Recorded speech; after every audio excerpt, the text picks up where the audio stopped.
Montbrison Forêt en transition a eu l'idée de mettre en place un service qui va permettre donc aux consommateurs d'identifier et de localiser les producteurs locaux.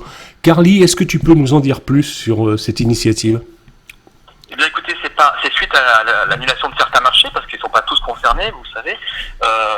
On s'est aperçu que certains producteurs étaient vraiment en souffrance, on risquait même d'en perdre quelques-uns, et c'est tout à fait le contraire de ce qu'on cherche tous, hein, même aux plus hautes sphères de l'Élysée, on a entendu parler d'immunité alimentaire. Donc on s'est dit, il faut effectivement essayer de donner de la visibilité à ces producteurs qui aujourd'hui tentent des pratiques nouvelles, de livraison, de drive fermier. Donc voilà, on a cherché ce fichier sur Internet, on l'a pas trouvé. Alors il y a bien des groupes Facebook, hein, il y a bien plein d'initiatives. On a essayé de s'en servir, nous, pour recenser. On s'est dit, on va le faire nous-mêmes, quoi. Donc voilà, mais c'est une liste et ça sera une carte qui est interactive. Donc l'idée, c'est pas d'en avoir une sorte de propriété, c'est vraiment à tout le monde. Avec quelques critères quand même pour qu'effectivement, si on y insère les points de vente comme des magasins de producteurs avant tout, et ben justement qu'il y ait une part du local qui soit vraiment représentative, quoi. Voilà, éviter les magasins un petit peu opportunistes qui pourraient vendre de tout et puis faire quelques pourcentages de local et dire voilà, on défend l'économie locale. C'est vraiment fait pour les producteurs. À l'heure qu'il est, vous avez combien de producteurs recensés? Alors on en a reçu pas mal, puis nous on avait notre propre réseau, on se servait quand même pas mal. Forcément avec un nom pareil on est obligé de se servir chez les producteurs. Donc je dirais qu'on a pour le moment sur la liste, qui est loin d'être terminée, une cinquantaine de producteurs autour de Montbrison. J'avais marqué, donc les marchés, on essaie de recenser, donc ça demande une forte actualisation. Pour le moment on a une vingtaine de marchés qui sont autorisés. On a une trentaine de paniers bio, vous avez sur le système de la MAP, donc ça on essaye maintenant d'ouvrir un peu le périmètre à la Loire tout entière pour cette future carte. Et puis on a des drives fermiers, des choses comme ça, une vingtaine. Qu'est-ce qui nous reste? Je regarde avec vous. Voilà, et les magasins, il y en a une trentaine aussi, des magasins de producteurs bien entendu. Donc là, on est parti sur toute la Loire dorénavant.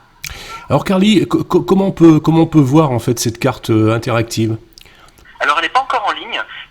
On s'appuie sur un modèle qui a été fait dans le 63 alors je sais plus, ça s'appelle GoToCart, je crois, et qui permet effectivement d'être assez interactif. Donc déjà, on voit bien par code couleur, par graphisme, si vous êtes sur une AMAP, un groupement d'achat, un magasin de producteurs.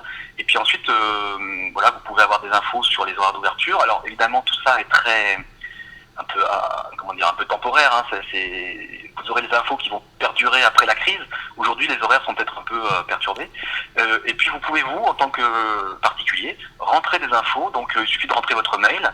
Et voilà, c'est nous qui validerons, par contre, l'inscription définitive. Voilà. Tu penses que cette carte va être disponible quand?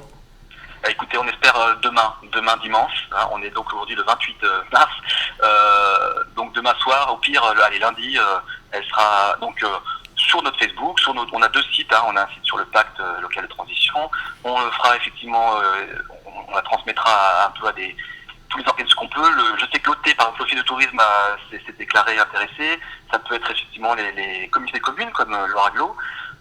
Voilà, puis les particuliers. Voilà, encore une fois, elle est faite pour voyager et être nourrie par tous. Eh bien écoute, merci. Et puis bonne continuation. Et puis c'est quelque chose qu'on suivra, donc bien évidemment, régulièrement, on suivra l'avancée.